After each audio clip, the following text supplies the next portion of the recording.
Hi, my name is Jen, and today I wanted to share 10 different ideas of things that you can do with your partner in order to get to know them better. I think that these are great things to do before you get married, so that way you can learn about your partner, and hopefully these things will help set you up for a more successful relationship. But I think you can also do these things while you're married or after you're married as well. I do also just want to share that relationships are very, very important to me. I went to undergrad and graduate school for psychology and mental health. I'm focusing on my family right now, so I'm not doing that professionally, but I did want to share some ideas that I had on different things that you can do with your partner in order to get to know them better. Especially if you're considering marriage, that can be something that is just such a big commitment. I think it's one of the most important decisions you ever make in your life. It affects so many things in your life, and it's not something that you want to take lightly or rush into. And so I tried to come up with a variety of ideas that are either free or not too expensive, and that are mostly fun, and yet you can see your partner in a variety of different contexts and scenarios with lots of different people in different places, and you can interact with them in ways in which you may not always interact with them on a day-to-day basis. So hopefully these are all helpful, and let's get into the tips. So the first thing is to read books together and then discuss the books. If you've seen other videos on my channel, you know that I love reading. I've done a number of reviews on some of my favorite books. I'll leave that link down below. And I also made a playlist, so you can check there as well. So reading is very important to me. I think that it's a great way to learn and grow. And then when you read with your partner, I think that it's a great way to learn and grow with your partner. I think you can learn lots of new things. You can have really good, interesting discussions. Sometimes some things are really hard to bring up, or they may be a little awkward to bring up on your own, or you may not know how. And when you read a book together, some topics can come up a little bit more naturally, and then you can discuss those topics. So I think it's great to read a variety of books. I have a few examples here, and I'll try and show some close-ups of these so that way you can see the titles and authors and look into them if you would like. But yes, I think it's great to read some relationship books together. If you're watching this video and you're looking for some tips, chances are you have somebody that you're interested in or you're in a relationship. So it just makes sense to read books to learn how to be better in that relationship and how to improve the relationship. And these are some of my favorites. The first one is The Relationship Cure. It's by Gottman. Again, if you've watched some of my other videos, you know that he's one of my favorite authors. He's one of the world's leading experts on relationships. My big takeaway from this book was communication, and I think that's really important. I think it is the basis and foundation of the relationship, and it can really help to strengthen the relationship quite a bit. So I really, really like this book. The next book is another one of my favorites, possibly my favorite book in the relationship self-help category. This is called The Man's Guide to Women. I've made a book review on this book, so I'll leave that link down below, as I mentioned before. But just to share a little bit about what is in this book, there is a chapter on understanding a woman, dating a woman, romancing a woman, making love to a woman, living with a woman, and loving a woman for a lifetime. So this is just a great book to read. Men would benefit from this book greatly, but women can also really benefit from this book. I learned so much reading this book, and I really enjoyed it. And then this book here is another one of my favorite books. This is a book that my husband and I read when we first started dating. These are more stereotypes, that there are 5 things that women typically prioritize and 5 things that men typically prioritize. And so we would talk about how those things ranked for us. So if we ranked one of the things as most important, we would note that and discuss why. And so that was really, really helpful, and it was a great way to learn about each other and also learn about relationships and the needs, and understanding a little bit more about what is really important to the other person. So that was really, really helpful, and I really enjoyed this. Again, I made a book review on this, so if you would like to check that out, I'll leave it linked below as well.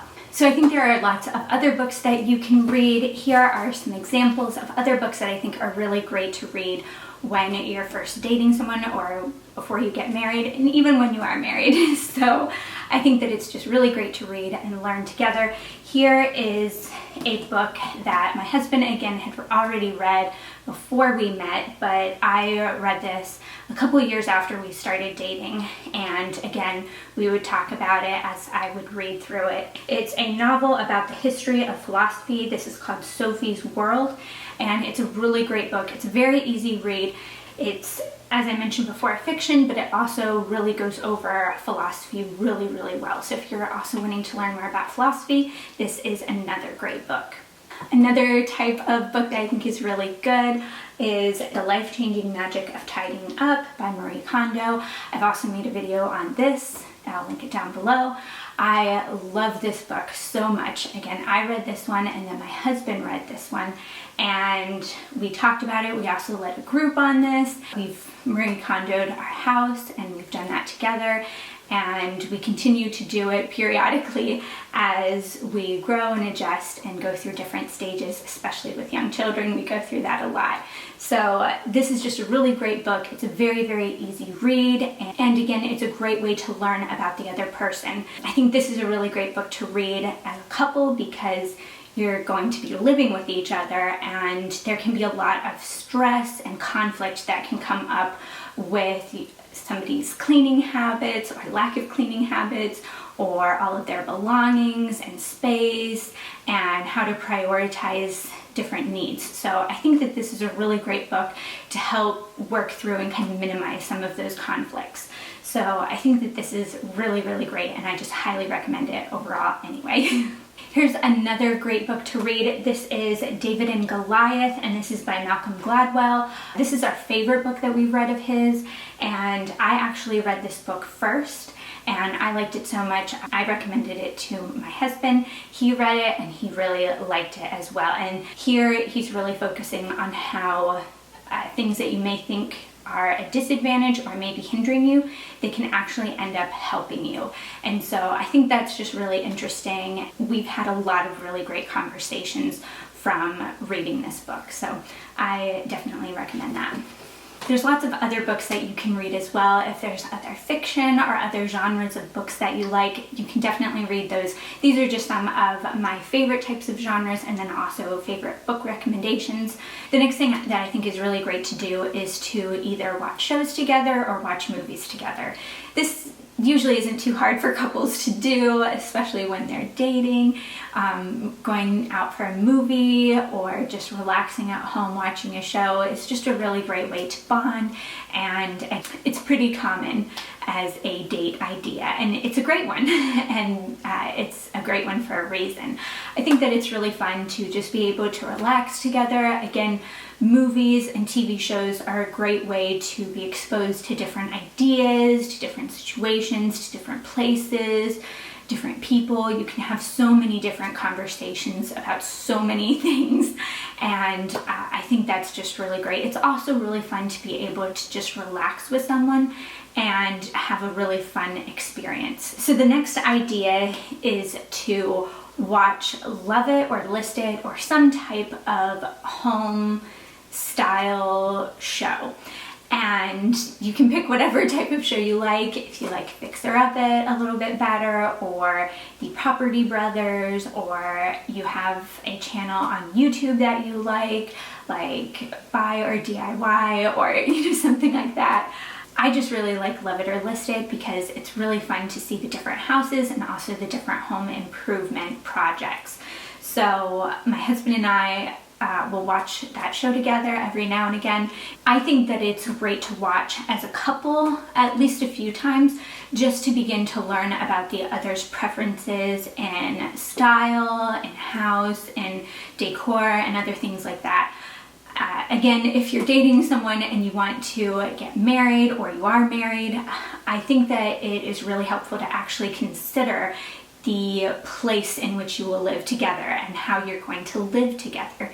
That is something that I think can be overlooked a lot of times, and it is something that can cause a lot of conflict as well. So I think that it's really helpful to, in a fun way, by watching a show or a movie or something, really be able to learn about somebody else's preferences, tastes, what they really like in different like architectural designs and other things like that. I think that it's really good to watch the show and specifically consider if you really like renting, if you like a house, if you like a condo, if you like to live in a city, if you like to live in the heart of the city or more in the suburbs, if you like more of a town or a little village, or if you want lots of neighbors or no neighbors that you can see for miles, or what it is that you like. Again, if you're going to be living with someone, then you want to make sure that you'll both be happy in that living situation. And then I think also the decor really does matter. You want to make sure that both people feel comfortable and happy in the house. So if the decor is just all one person's taste, the other person may not feel like it's their home. And just me personally, I just want everyone in the house to feel comfortable and feel like they belong and like it's theirs too. So I do get my husband's input on different things. I usually do a lot of the shopping because I enjoy that a little bit more, but I do ask for his input to see what he likes. I think that that is another great thing to do, to really learn about the other person and make sure that you're both really happy in the place that you live. The next idea is to read this book or a book like this. And this is actually a book of quizzes. It's called 101 Quizzes for Couples. It's by Natasha Burton. And I will hopefully have some footage of this just so you can see what it's like. My husband and I went through this entire book. We didn't fill any of it out because we wanted to be able to use it a number of times, and then we also keep it on our main bookshelf so that way if people come over, they're not reading our super personal answers, but they can also see what the book's like. But we did go through and we did answer all of these questions, and there's several different types of little quizzes.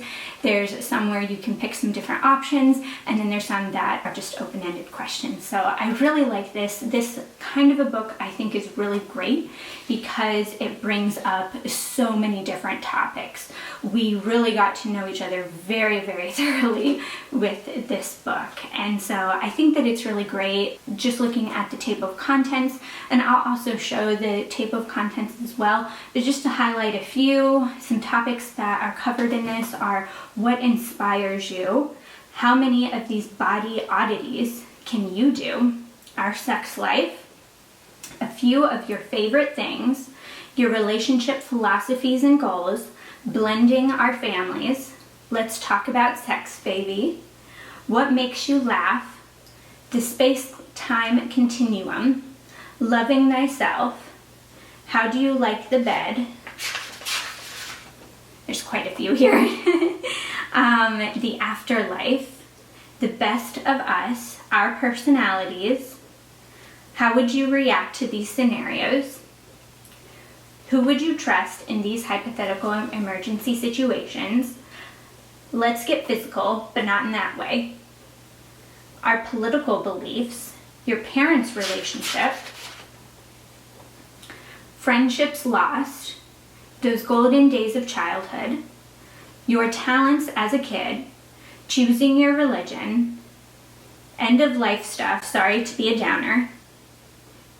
And what are your deepest, darkest fears and wildest dreams? So there's quite a few more, as you can see, but I think that going over a lot of those topics is just really, really helpful. Hopefully you also feel like a lot of those topics are fun to talk about and interesting and really applicable. But I just thought that this was really fun and great way to get to know somebody. And again, it brought up a lot of those topics that may be a little awkward to bring up on your own. And it just is a really great guide through some of those conversations. So I really like this book specifically, but books like this as well. I think we got this one at Barnes & Noble, and I think that there were a couple of other quiz books, and this one just was our favorite, so we picked this one up. but there are a couple of other options out there as well. And you can either buy this book or you may be able to find it at a library if you don't want to buy it yourself. So there are some ways to get it for free as well. Another great idea is to play some type of sport or do some type of physical or exercise activity together. I think that this is really great. I'm not super athletic or anything, so I'm not really good at sports or other things like that. But when we first started dating, we did play volleyball together with some friends. We were all just kind of goofing off, so it wasn't like even a full game or anything. But we played volleyball together. We have gone on bike rides together. We've gone on a couple of different hikes together. We have played basketball together a little bit, again, just with some friends, just kind of having fun. But if you have a group of friends that likes to play basketball or ultimate frisbee or anything like that, I think that it's just really fun to get some exercise together. There are benefits to just getting exercise in and of itself, but I think there's also some benefits in seeing how your partner interacts with other people, how they interact in a competitive environment, and how they treat you in that environment and around other people. I think that that's really important as well. Are they encouraging and supportive? Are they helpful? Are they just focused on the game? Hopefully, the overall outcome is that you are able to have a positive and fun experience getting some exercise, hanging out with some friends, and just playing a nice fun game. The next one is one of my favorites. I love to travel, and I think I'm not alone in that. A lot of people do. So I think it's really great to be able to travel with your partner. There are a number of different ways that you can do that. I think that if you can plan a weekend trip, I think that's really great. You can visit family if they live a little bit further away. You can visit some mutual friends. You can go explore a whole new area together. If you're not comfortable traveling together or you don't have a lot of money, there are a lot of things that you can do in a day trip. So just one day in the weekend, going out a couple of hours to do a mountain hike or go to the beach or go to the capital city or whatever it is. There are lots of different things that you can do a little bit more locally and still travel with them and see them in a different context. I think the benefit here is that it's fun, but you also get to see them in a little bit of a potentially more stressful situation. When you travel, there usually is a little bit more of an expense. Either the gas to get there, or if you're going to go out to eat, or if you're traveling to a different area, there can be a little bit more expense there. So you can see how they handle the finances. You can see that if they're really able to enjoy the situation or if they're still focused on other things. I know for some people it can be really hard to really enjoy a vacation or time away, and so that's something to be aware of and be kind of looking out for. There are some people who just want to spend, and that may be problematic as well. So just some other things to be aware of and to just be on the lookout for. I think that hopefully, again, you just walk away from this with a very positive, happy experience. But this does provide you with an opportunity to see about some potential problem areas and then fix them and address them. So I think that either way, it's a win-win situation. The goal is to have fun together, but also to learn and to grow together. The next thing that I think is really fun to do is to play games together. Here I'm thinking more board games, but if you're really into video games, you can also do that. But I think, again, it's really fun to find a way to engage with someone in a different type of scenario. So having people over for a game night could be really fun. It's a great activity, and then you can also see them in a couple of different environments and situations and see their competitive side and, again, how they treat you during the whole process. I have a couple of my favorite games here. These are some games that my husband and I play pretty frequently. Whenever we are able to have some downtime, we really enjoy to play some of these games together. And again, it's just really fun. We have some really treasured moments from when games were particularly competitive and we had different little fun outbursts or other things like that. And so there are just some really fun memories with these. Yeah, we also learned how to be competitive, but also be fun and playful about it. The next thing is try new things together. So I think that this could be trying new food together. It could be a new experience.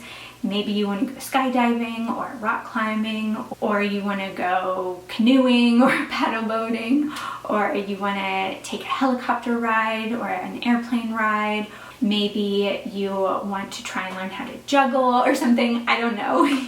There's lots of different opportunities for this and different activities that can fit into this category, but I think that it's really great to try new experiences with someone else. It's really fun. You get to learn about them in a different context and situation, and it really is a great bonding experience to be able to try something new for the first time with someone else. You really can create a wonderful memory there. So some things that my husband and I have done together in this category are painting. We went to a painting class. Another thing is we went hiking together, and while I had been on that hike before, we did go to a tower and we climbed all the way up to the top of it, which I had never done before because I don't like heights. And from that experience, I learned that I was able to feel safe with him even when I was scared. I knew that he was going to protect me and take care of me and be gentle with me. Even if it wasn't a big deal for him, he was going to try and make sure that I was safe and comfortable. And that is really meaningful. I think that it's great when you can try new things together that neither one of you have done before. We took a helicopter tour on our honeymoon, and that was something that neither of us had ever done before, and so that was really great. Another thing that I think is really great is to run errands together. This one is not super glamorous, but I think it's really important. You have to run errands a lot of the time. I think every weekend new errands come up, and it's really nice to be able to experience a lot of the day-to-day things. It's great to have these experiences that are unique by trying new things and going on different adventures and day trips and going out to a movie and having these special experiences. I think those are great. I mention them as ideas that I think are great to do, but I think it's also great to just see kind of the day-to-day living and to also just really see how the other person handles the errands and stuff. I think that from there you can really learn how they are day-to-day, which is really helpful, but you can also see how they are under different pressure situations and circumstances. If they're really stressed out one week, how are they handling the errands? How are they treating you and interacting with you during that time? Are you able to help them? Do you want to help them? Do they want your help? There's lots of, again, potential areas for conflict that can come up, and so it's really great to see how they handle them, how you handle them, how collectively you handle them. And I think that that is really helpful information. All right, and the final thing is I think it's really great to do nothing together. This one may be a little bit ridiculous. I think that you will inevitably end up doing something, but I think it's really great to just hang out together and not have any type of plan and see what happens. I think that that's really great. You can really just see what types of things you really like to do, just hanging out casually. I think it's also great to see what you each do in your downtime and how you interact with each other when you're not actively doing stuff together, if that makes sense. So I think that there's a benefit in being able to do your own separate thing as well. You are going to have your own interests still. Hopefully you share a lot of interests together, but you may have some interests that remain just yours and the other person may not be as interested in. For instance, I like makeup, so I like to put my makeup on. I like to watch some YouTube makeup videos. My husband isn't interested in that, so he usually does not watch those with me. Sometimes we'll talk while I put makeup on, but he's not putting makeup on me or anything like that, and that's perfectly fine. I don't mind that at all. I'm really glad when we do talk together while I'm putting makeup on, but I kind of like that makeup is kind of my own little thing here. And so that's something that I really like. He really likes to read comic books with his downtime or watch the news. And so we'll talk about those. I'll ask him about them, but I'm not reading the comic books with him or always watching the news with him. Sometimes I do, but most of the time I'm not. And that's something that is more his interest, but we can come and talk about them together. And sometimes we'll just sit on the couch and we'll watch our own videos, and we'll be doing that together, but we're watching different videos. And sometimes that's really nice and great too. I think that this one's really important because I think that even though you are a couple, I think that you're also still those individuals in that couple, and sometimes you can really lose that identity, especially when you're first starting to date, and so that can be a little overwhelming. But I think when you're able to do some things separately or just a little bit more casually where you're not necessarily doing the exact same thing together, I think that that can still have a lot of benefit for you and for your relationship. So those are my 10 ideas. Again, hopefully all of them are more positive experiences. I hope you enjoyed this video. I hope it was helpful. If you have other ideas, please leave them in the comments below so other people can learn and try out some other things as well. I hope that you have a great day. Bye.